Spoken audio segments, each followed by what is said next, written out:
Hey everyone, welcome back to the Deep Dive. Today, we're plunging headfirst into a book that, well, it didn't just reshape political philosophy. It essentially branded its author's name under the very concept of cunning, pragmatism, Yeah. and, yeah, sometimes ruthlessness. You definitely know the one. Oh yeah. Its title alone conjures images of strategic, often shocking maneuvers. We're talking, of course, about Niccolò Machiavelli's infamous The Prince. A book that still sparks debate like almost no other. Absolutely. And our deep dive today, it's going to be guided by the really profound insights from Harvey C. Mansfield's renowned introduction to the 1998 edition. It's a fantastic guide through this tricky text. It really is. Mansfield helps cut through a lot of the noise surrounding Machiavelli. Exactly. Our mission isn't just to, summarize The Prince. We want to really unpack why this short text holds such a notorious yet celebrated place in political thought. Right. What makes it tick? We want to understand its core, often provocative arguments, and maybe pull out those truly potent nuggets of knowledge it offers about human nature, leadership, nuggets that remain startlingly relevant even centuries later. Mm-hmm. In Mansfield, he doesn't mince words, does he? He calls The Prince arguably the most famous book on politics ever written. That's quite a claim. It is. And what makes it so distinct, what sets it apart from almost everything that came before, is its relentless focus on politics for its own sake, unlimited by anything above it. Okay, unpack that a bit. Politics for its own sake. Well, think about the vast sweep of political thought before Machiavelli. You had Plato's Republic aiming for this ideal state based on justice. You had medieval Christian thinkers always tying earthly rule back to divine law, to God's will. Right. Politics always serves something higher, morality or religion. Precisely. And Machiavelli just cuts that cord. He looks at politics on its own terms. How does it actually work? How is power won? How is it kept? That focus, Mansfield argues, is revolutionary. That's where it truly begins, isn't it? That breaking point. Mansfield emphasizes that The Prince's unique renown comes exactly from being the first and the best book to argue that politics has and should have its own rules. It's famous because it's infamous. Yeah, exactly. Famous for recommending a brand of politics that ever since has just been called, well, Machiavellian. And the very essence of that Machiavellian label, as Mansfield captures it, is this really chilling idea that essentially you can get away with murder. Whoa, okay. Heavy stuff. It is. What he means is that in Machiavelli's world, there's no built-in divine punishment, no guarantee your soul degrades, no cosmic justice that's definitely going to get you in the end if you succeed. That's the key part. If you win, the rules don't apply the same way. That's the radical implication. It's a total departure from traditional morality. Machiavelli himself says it with a startling bluntness in Chapter 3. When men acquire who can acquire, they will be praised or not blamed. So success washes away the sin, so to speak? Only losers get called criminals. In his view, pretty much. Success becomes its own justification, its own absolution. Let's really dig into this shocking reputation, because it's such a paradox, isn't it? The most famous and the most infamous. It absolutely is. But Mansfield doesn't just lay out this duality. He immediately challenges what he calls the prevailing view among scholars.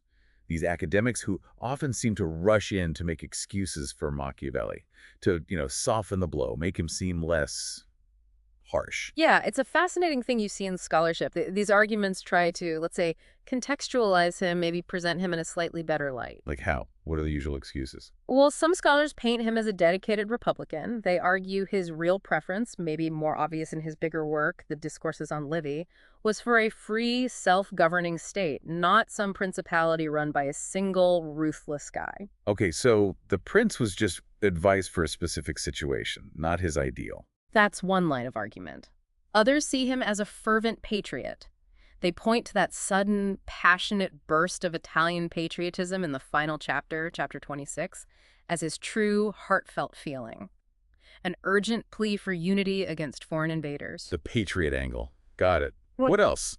And then there's the idea that he was basically just a precursor to modern political science, an objective observer, coolly reporting what is done in the world of power, not judging it, not prescribing what should be done, just the facts, ma'am. Like a detached scientist of politics. Sorta, yeah. In that view, he's just a neutral analyst, so you can't really blame him for the nasty stuff he describes. Okay, but here's where Mansfield really pushes back. Right? Yeah. He argues these excuses, common as they are, actually make Machiavelli less interesting. Exactly. He thinks that by turning him into just a herald of the future, someone who just happened to stumble onto modern ideas about democracy or nationalism, we lose what's really challenging about him. We're making him too comfortable, too much like us. Kind of, like we're trying to shape him into this voice that just confirms our own modern values, instead of letting him be the profound and, yeah, often uncomfortable intellectual disruptor he really is.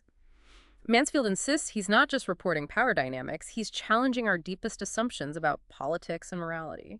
But what's really fascinating is that Machiavelli himself seems to, like, sprinkle in some of these excuses himself, doesn't he? These prudent reservations, as Mansfield calls them. He absolutely does. It's almost like he's building his own plausible deniability right into the text. It's incredibly clever, really. Give me an example. Okay, so in the Discourses on Livy, he definitely says the common good isn't really looked after except in republics. That sounds pretty Republican, right? Yes, supports that excuse. But then in the same passage, he drops this chilling line that being conquered by a republic is actually the hardest slavery of all. Wait, what?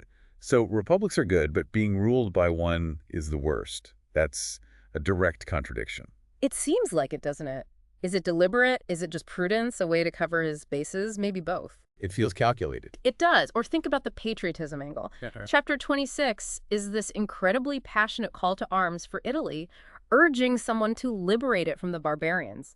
Really stirring stuff. Sounds like a true patriot. But then, just a few chapters earlier, in chapter 3, he gives detailed, practical advice to the King of France on how he could more effectively invade Italy next time. Seriously, he advises both sides. He does. This kind of duality runs through his work. He'll report on evil deeds, sometimes seem to condemn them, but then other times he directly urges using evil methods. He even criticizes what he calls half-hearted immoralists. People who aren't ruthless enough. Pretty much. So this complexity means he kind of courted that infamous reputation for being brutally honest, but he also left himself these little escape hatches, these scattered excuses. It's strategic ambiguity. Readers can almost find the Machiavelli they want to find. Okay, so beneath all this ambiguity, these apparent contradictions, what's really at stake here? According to Mansfield, what's the big takeaway? Mansfield argues the stakes are incredibly high. What Machiavelli is really questioning, he says, is a matter of the highest importance. It's about the character of the rules by which we reward human beings with fame or condemn them with infamy, the very status of morality itself. Wow. So he's challenging the fundamental basis of how we judge actions and people. Exactly. And he doesn't just blurt this out on Page 1, he's subtle. Think about the dedicatory letter to Lorenzo de' Medici. He presents himself so humbly, right? Suggesting you need to be a prince to understand the people, and one of the people to understand princes. Yeah, he sounds like he's just offering this respectful gift of knowledge. But Mansfield points out, very perceptively, that this humility is, well, it's a kind of veil, a carefully constructed front.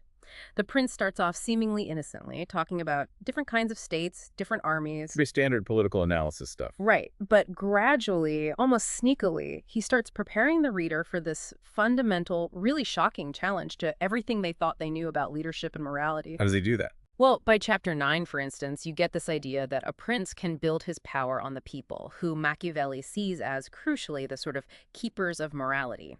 Then by chapter 14, the hints get stronger.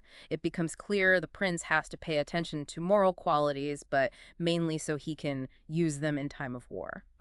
So morality becomes a tool, not an end in itself. Precisely. It's not about being genuinely good. It's about using the appearance of goodness strategically. This slow build-up, it's like he's easing you into the deep end before the really radical ideas hit. And that radical shift, that intellectual clarion call you mentioned, the moment that really turns centuries of political thought on its head, that explodes in chapter 15, right? Absolutely. Chapter 15 is the watershed moment. Machiavelli explicitly says he departs from the orders of others. He says it's more fitting to go directly to the effectual truth of the thing than to the imagination of it. The effectual truth, that phrase is key, isn't it? It feels like the whole game changes right there. It really does. This isn't just a minor detour, it's a complete rejection of what came before. When he talks about imagined republics and principalities, he's directly taking aim at huge figures like Plato and his Republic, or St. Augustine's City of God. He's dismissing them as fantasy? Pretty much. He says they're useless because they do not exist in truth. They're ideals, maybe nice thoughts, but totally impractical for understanding how power actually works in the messy, dangerous real world. For Machiavelli, you simply cannot afford to let go of what is done for what should be done. Why not? Because, as he puts it pretty brutally, if a man makes a profession of good in all regards, he will inevitably come to ruin among so many who are not good. Ouch. The world's a tough place, and nice guys finish last. That's the raw, undeniable reality he wants his prince and his readers to face. He's saying, look, the world is dangerous, it's full of people who aren't good, and if you act like everyone should be good, you're going to get crushed. So the core lesson that comes out of this, and it's a chilling one for a lot of people, is that the prince must learn to be able not to be good and use this ability or not according to necessity. Exactly. It's not about being inherently evil necessarily. It's about being capable of doing bad things, having that capacity in your strategic toolkit, ready to use when the situation absolutely demands it. It's a massive shift from thinking of virtue as something intrinsically good to thinking of it as just Yeah. a tool for survival and power. A tool, yes. And this leads us to maybe the most unsettling but strategically vital omission in The Prince, something Machiavelli deliberately leaves out. What's that? Justice, the concept of justice. Mansfield really highlights this. When Machiavelli lists those 11 pairs of moral qualities in chapter 15, liberal versus stingy, cruel versus merciful, faithful versus cunning, he pointedly, intentionally leaves out justice. Wow. But wouldn't justice be central to ruling well? For everyone before him, it was. Absolutely. For Plato, Aristotle, Cicero, the medieval thinkers, justice was the cornerstone of legitimate rule. Machiavelli completely ignores these traditional ideas of natural justice or natural law, those universal moral rules supposed to exist whether humans recognize them or not. He just sidesteps them entirely. So that forces a huge question, doesn't it? Does justice actually exist naturally or from God? Or is it just something rulers invent for convenience, a tool of government? That's the fundamental question Machiavelli throws down. And if you connect the dots, he seems to be arguing that ultimately your reputation, even your reputation for justice, it really just boils down to conforming to successful human force. He drops that famous, audacious line, so let a prince win and maintain a state. The means will always be judged honorable and will be praised by everyone. That's staggering. Basically, if you win, people will call whatever you did honorable. Success makes the morality. That's the radical claim. If there's no inherent natural justice holding rulers back, then Machiavelli sees his job as teaching the prince how to rule effectively without it, even if people still talk about justice. He offers practical remedies for every problem in gaining and keeping power, even for dealing with unpredictable luck or fortune. And since nature, or God, in his view, doesn't reliably reward good behavior or punish bad behavior. The ultimate remedy for the world's chaos and danger is the prince himself, especially the new prince, the founder. Okay, why the big focus on the new prince? It's interesting how he categorizes states not by their goals or structures like Plato or Aristotle did, but almost entirely by how they are acquired, how they're conquered. Yes, and he specifically uses that economic-sounding word acquisition for conquest. That act of acquiring, of taking, becomes the fundamental organizing principle. It's all about getting and holding power, not about some higher moral purpose. But doesn't that focus on acquisition immediately raise a problem? What about inheritance? Exactly. He talks about hereditary principalities in chapter 2, and they seem easy at first, right? Everything's inherited, passed down. The natural prince supposedly doesn't need to offend people as much. Seems simpler. But Machiavelli subtly digs deeper. Inheritance always presupposes an original acquisition. Someone, somewhere, had to take that power or land first without inheriting it.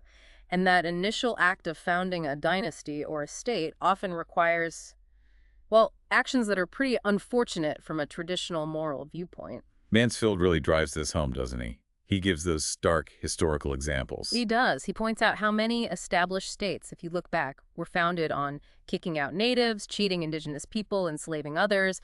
These are the dark, often hidden foundations of seemingly legitimate states.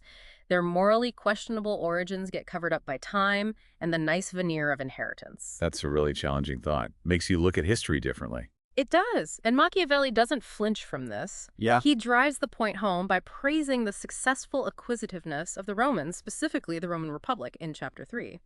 He notes how they just kept expanding, always wanting more, even when they arguably had enough empire. Why? What's the lesson there? It reveals a key Machiavellian insight. The haves in this world, the ones with power and land, they can't just sit back and relax. To keep what they have, they paradoxically have to keep acting like have-nots, always striving, always acquiring, always pushing outwards. If they stop, someone else who is striving will overthrow them. So you can never really afford to be complacent or too nice. Exactly. You definitely can't afford to get bogged down in traditional ideas of justice or feel too much sympathy for the less powerful. That's seen as weakness. It's a constant, relentless struggle for dominance. Which means the new prince, the founder, has to come from basically nowhere, right? Rise from private status, owe nothing to anyone or anything to avoid being dependent on luck, on fortune. That's chapter 6. That radical self-reliance, that independence, is absolutely fundamental. It's the core of his ideal ruler. So how does fortune fit in then, if you have to be self-reliant? For Machiavelli, fortune, that unpredictable swirl of events, only provides the raw opportunity. It's the prince's virtue, and again, not moral goodness, but his strength, skill, drive, force of will that lets him recognize and seize that opportunity. He gives examples, right? Moses, Cyrus. Yes, in chapter 6, Moses, Cyrus, Romulus, Theseus. Legendary founders. He argues they all found their people in situations of harsh necessity, oppression, dispersal, chaos. That dire situation, paradoxically, was the perfect opportunity for them to step in, take charge, and become revered leaders. The people were desperate, and they offered the solution. Okay, but here's where it gets really interesting, maybe a bit disturbing. The implication is, could a prince actually create his own opportunity by deliberately making a crisis? That's exactly the implication. Engineer a problem, manufacture a state of necessity so that suddenly everyone feels they owe everything to you, the new prince, the one who rides in to save the day. Wow. That's some dark political maneuvering. And what about alliances? His advice there is also pretty cynical, isn't it? It is. He suggests conciliating former enemies is actually better than relying on lukewarm defenders. Those friends are allies who expect rewards and might bail on you when things get tough. Former enemies, once you win them over, are often more grateful, more loyal, because they have more to prove. Okay, this all leads directly to his really controversial redefinition of virtue itself, doesn't it? Yeah. Using that example of Agathocles in chapter 8. Right. Agathocles, the Sicilian guy who clawed his way up from nothing to be king through incredibly ruthless criminal actions. Machiavelli explicitly says, quoting traditional morality, "One cannot call it virtue to kill one's citizens, betray one's friends, to be without faith, without mercy, without religion." Okay, fair enough. Of like standard morality. But then, in the very next sentence, Machiavelli drops the bombshell. He refers to the virtue of Agathocles. He calls that criminal behavior virtue, after just saying it wasn't. Exactly. It's not a mistake. It's a deliberate shock. He's redefining the term right in front of you. So his new meaning of virtue isn't about being good, it's what? It's about effectiveness. It's a prudent or well-taught combination of vice and virtue in the old meaning. It's about skillfully mixing good and bad actions. And crucially, it only really works, it only looks like virtue when it is seen in contrast to its opposite. Meaning Meaning you gain a reputation for virtue by appearing virtuous, generous, merciful, faithful, while being fully capable and willing to do the opposite when necessary. It's about managing perceptions. So it's entirely pragmatic. Appearance is everything, but underneath, you need the capacity for ruthlessness. That's the core of it. Virtue, in the Machiavellian sense, is whatever works to get and keep power, which leads us right into the practical tools he offers the prince. Okay, let's dive into that toolkit. First up, that classic trade-off. Liberality versus parsimony. Generosity versus stinginess. That's chapter 16. Right. And Machiavelli offers some real home truths, as he calls them, about generosity. It's completely counterintuitive to what we normally think. We usually praise generous rulers, right? So, being liberal sounds good. But Machiavelli says, hold on, being truly liberal, constantly giving things away, leads straight to bankruptcy. And to keep being generous, what does the prince eventually have to do? Tax people more. Exactly. He has to burden the many with taxes, which inevitably leads to them hating him. So ironically, trying too hard to be seen as generous backfires and breeds resentment. So what's the smart play, according to him? The shrewd approach is to start by not caring about having a reputation for stinginess. Let people think you're a bit tight-fisted initially. That sounds risky. It might seem so. But over time, if the prince manages the state's finances well, defends the realm effectively, and avoids loading people down with extra taxes, they'll actually come to see him as liberal. Why? Because he takes little from them, rather than constantly giving away stuff that wasn't really his to begin with. Ah, So it's liberal in the sense of not burdening them. Interesting. Does he get examples? He does. Pope Julius II used generosity to get the papacy, but once he was pope, he became famously parsimonious to fund all his wars. King Louis XII of France fought numerous wars without levying crazy taxes because he was frugal. King Ferdinand of Spain managed his many campaigns through careful parsimony. It's about the long game, financial stability, which is the real bedrock of power. That's a really sharp practical insight. No. Okay, next big one. Chapter 17, cruelty versus mercy. And that incredibly famous question, whether it is better to be loved than feared or the contrary. Probably Machiavelli's greatest hit, right? Yeah. Though often misunderstood. Definitely. So what's his take? He already talked about cruelty being well used or badly used? Right, back in Chapter 8. Well-used cruelties are swift, decisive, done once for security, then stopped. Badly used cruelty is continuous, breeds hatred, but in Chapter 17, he flips it and talks about mercy being badly used. How can mercy be badly used? If it allows disorder, crime, rebellion to fester. Because that widespread chaos harms everyone in the state. A few necessary executions, while harsh, harm only the few or the one who is executed. The damage is contained. Okay, so sometimes being merciful in the short term leads to greater suffering for everyone later. That's his argument, which leads directly to the love versus fear question. And his answer is pretty blunt, isn't it? Unmistakably. He declares it is much safer to be feared than loved. Why? What's his reasoning? It comes down to his view of human nature again. He says, men love their convenience, but they fear at the convenience of the prince. Love is fickle. It depends on gratitude, affection, things that can change or disappear. People might love you today, betray you tomorrow if it suits them. But fear. Fear is reliable. Fear is rooted in the constant threat of punishment, which the prince controls. It keeps people in line much more effectively. But isn't there a danger of being hated if you rule by fear? Ah, yes, that's the crucial balancing act. He adds a very important, often forgotten condition. The prince should make himself feared in such a mode that if he does not acquire love, he escapes hatred. Okay, how do you manage that? Feared but not hated. The primary way, he says, is by abstaining from the property of his citizens and his subjects and from their women. Don't take their stuff, don't mess with their families. Why is property so central? His reasoning is chillingly pragmatic, almost Right. cynical. Because men forget the death of a father more quickly than the loss of a patrimony. Wow, people care more about their property than their own family members. Or at least the resentment over lost property lasts longer, festers more dangerously for a ruler. It's a stark comment on human priorities, He maybe. uses Hannibal as an example here, right? Yes, powerfully. He credits Hannibal's ability to keep his incredibly diverse army together and disciplined during those long, brutal campaigns in Italy, largely to his inhuman cruelty, combined, of course, with his other leadership virtues. It made him venerable and terrible. And he contrasts him with, Scipio, the Roman general. Machiavelli argues Scipio's excessive mercy and leniency actually led to a mutiny in his army in Spain. Too much kindness was seen as weakness, undermining discipline. It really drives home the point about the strategic utility of controlled fear. okay, that naturally takes us to chapter 18. Keeping your word, keeping faith versus the art of deception. Another classic Machiavellian chapter. He starts typically by stating the obvious moral position. How praiseworthy it is for a prince to keep his faith and to live with honesty and not by astuteness, everyone understands. Sure, we all know honesty is supposed to be the best policy.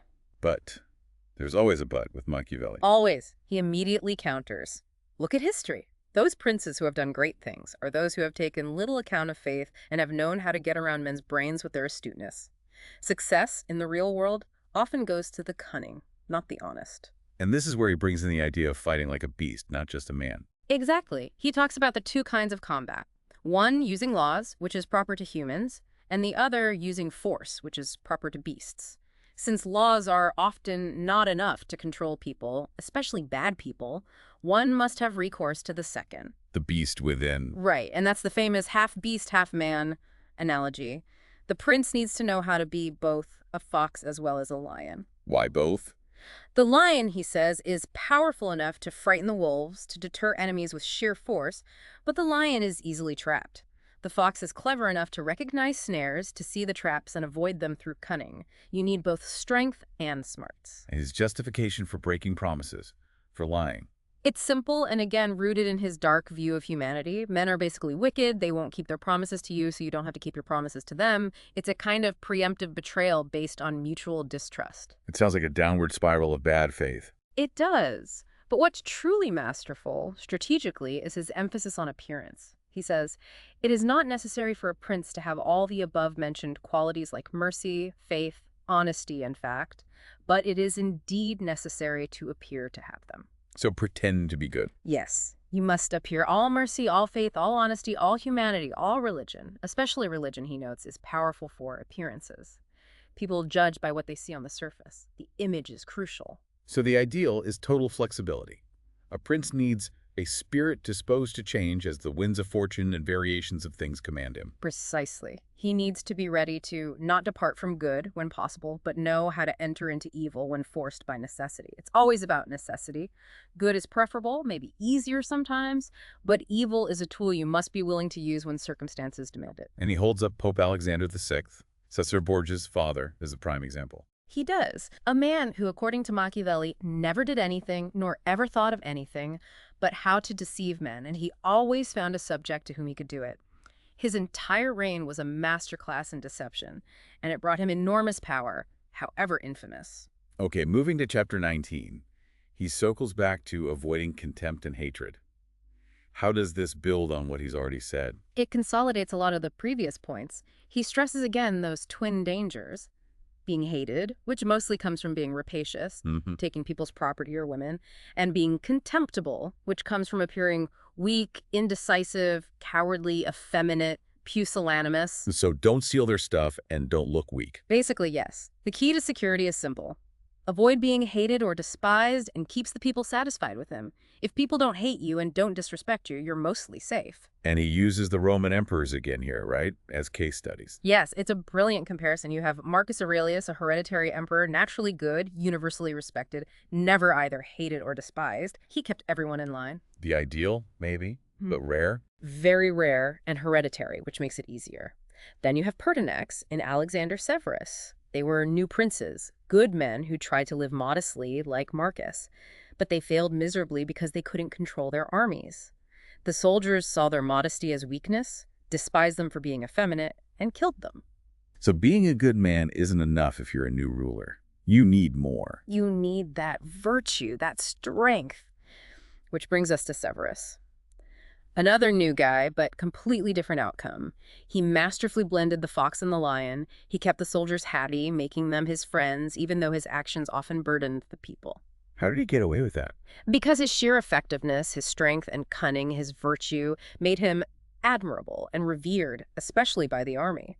Crucially, Machiavelli says, his very great reputation always defended him from the hatred that the people could have conceived for him because of his robberies. His strength shielded him. So reputation built on strength can overcome popular hatred.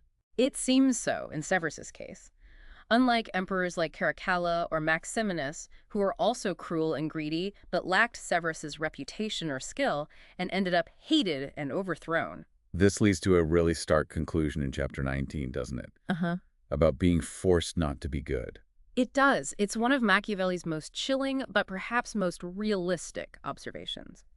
Hatred is acquired through good deeds as well as bad ones. Sometimes doing the right thing angers a powerful group you depend on. Therefore, a prince who wants to maintain his state is often forced not to be good. How so? If the group whose support you absolutely need, whether it's the people, the army, the nobles, is corrupt or demands certain things, then you must follow their humor to satisfy them, and then good deeds are your enemy. You have to adapt your moral compass to the corruption around you if you want to survive. That's incredibly bleak. You have to become what you rule. In a way, yes. You have to be a political chameleon, adapting your moral colors to the environment.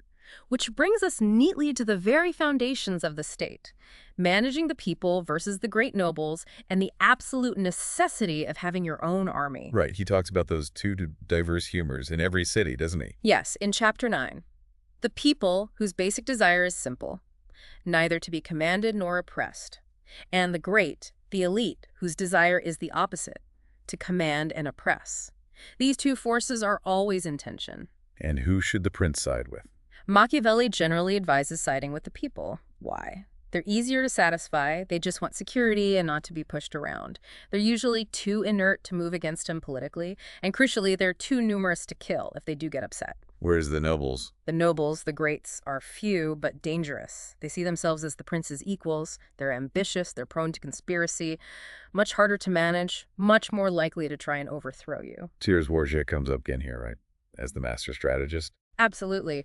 The Romagna example is unforgettable, drawing from chapters 7 and 9. Borgia conquers this chaotic region full of petty, feuding lords. How does he establish order? He brings in this notoriously cruel and ready man, Ramiro de Orco. The hatchet man. Exactly. Ramiro does the dirty work, ruthlessly cracking down, bringing swift, brutal peace. But once the job is done, once Ramiro has served his purpose and probably made himself hated, Cesare gets rid of him. in spectacular fashion, he has Ramiro literally cut in 2 pieces and displayed in the main square, leaving the people at once satisfied and stupefied.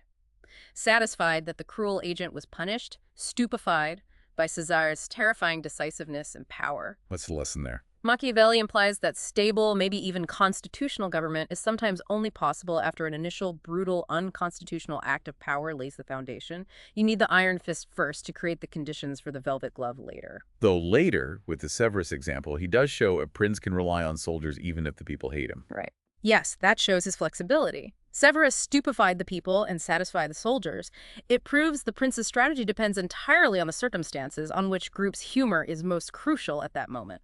But regardless of who you ally with, the absolute bedrock, the non-negotiable foundation, is military power. Specifically, your own military power. And absolutely fundamental. He states it plainly in chapter 12. There cannot be good laws where there are not good arms, and where there are good arms, there must be good laws. The two are inseparable. Good arms come first. And he spends chapters 12 to 14 just hammering the dangers of mercenaries and auxiliaries. He really does. He calls them useless and dangerous. Mercenaries are disunited, infamous, without discipline, unfaithful. They fight for pay, not loyalty, so they'll either flee or leave when things get truly dangerous. He blames Italy's weakness and suffering squarely on its reliance on these hired guns. What about auxiliaries? Troops loaned by an ally. Even more dangerous, in a way. He argues that with mercenaries, their laziness or cowardice is the main danger. With auxiliaries, if they are good fighters, their very virtue, especially the skill of their commander, is the threat. If they win for you, they might be strong enough to take over themselves, since they are all united, all resolved to obey someone else, their own leader, not you. So you're damned if they're bad and potentially damned if they're good. Pretty much, which is why he concludes that a wise prince has preferred to lose with his own troops than to win with others, since he judges it no true victory that is acquired with alien arms. Real strength, real security comes only from forces loyal directly to you. And this focus on war is all-consuming for the prince. It has to be. His only object or thought, his main job, should be the art of war. He states bluntly there's no proportion between one who is armed and one who is unarmed, and it's just not reasonable that whoever is armed obey willingly whoever is unarmed. Force underpins everything. Even in peacetime. Especially in peacetime. That's the time to train. He advises practical exercises like hunting, which teaches you the terrain, the nature of sites, and crucially, reading history. Study the great captains, learn their strategies, their mistakes.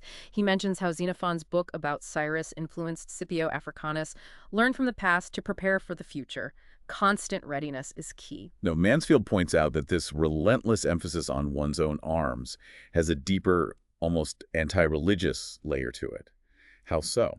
Well, think about it. If traditional religion says man is obligated to God, his creator, then surely man's own needs, his own drive for power, should be secondary to God's will, right? Logically, yes. But Machiavelli subtly flips this. The prince must be his own master, rely on his own strength, his own arms, his own virtue. He revisits the Moses example from chapter 6.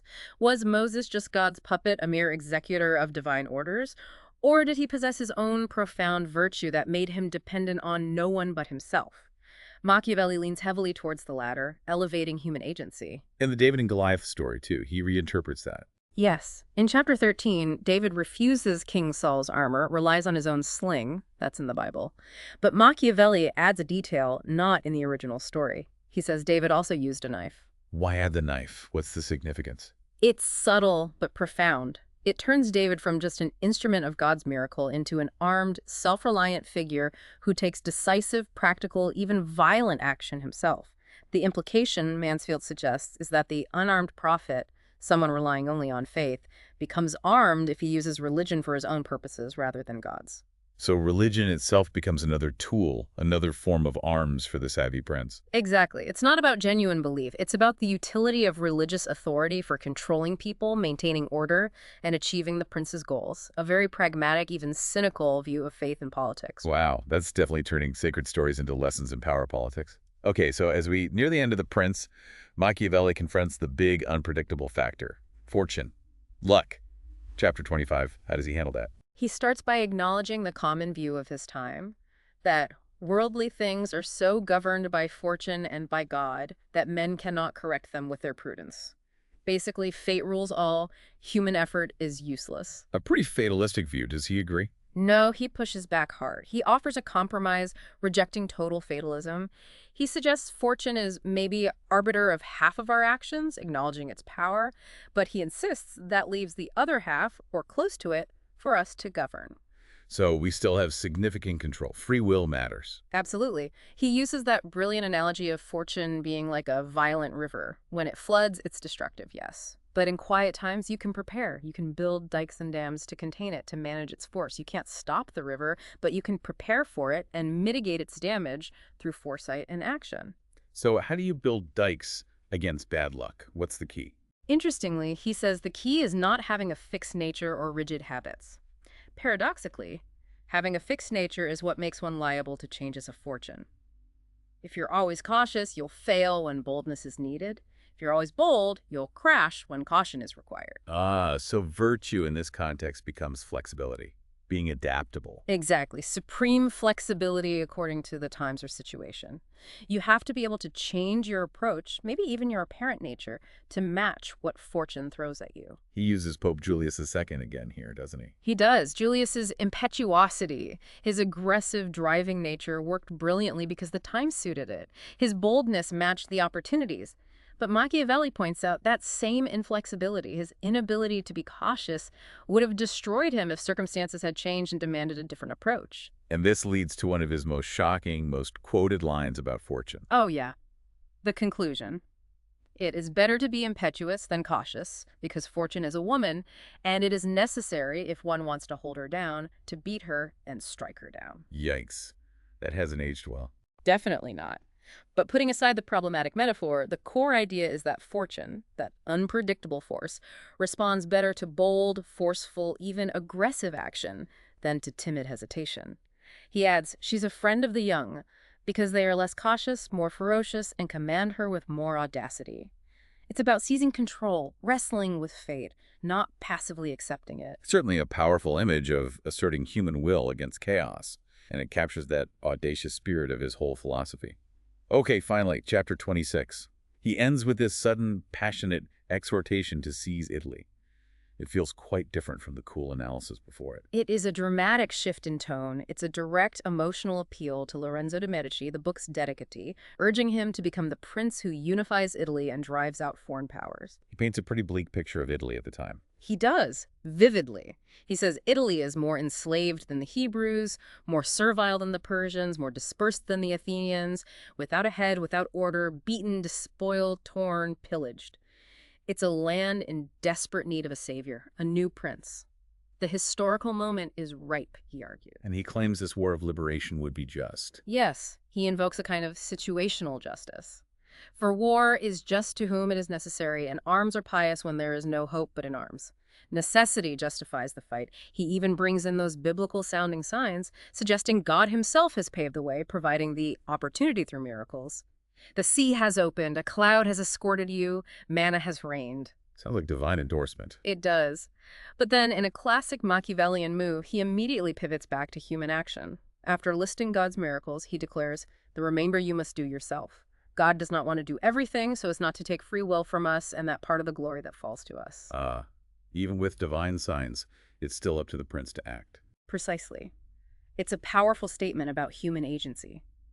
God might open the door, but you have to walk through it.